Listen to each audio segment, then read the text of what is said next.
Astrology Blitz. How do we know when the sun, moon, and planets are in the 10th house or the 9th house?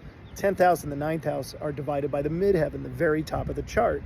Well, without a computer, without calculating a chart, during the day, we can follow the sun and know where it is by looking at shadows.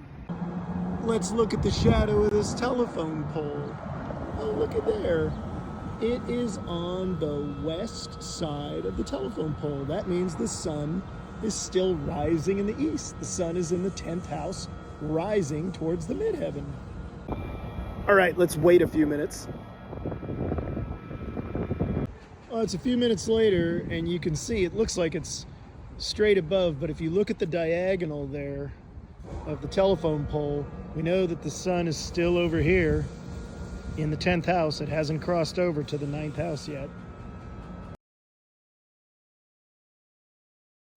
Okay, now we're getting somewhere.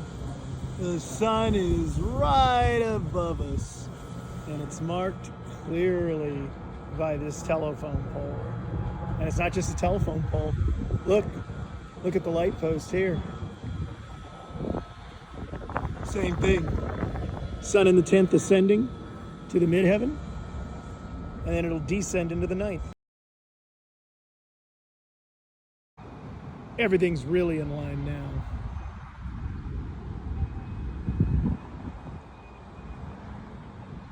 That's the sun on the midheaven.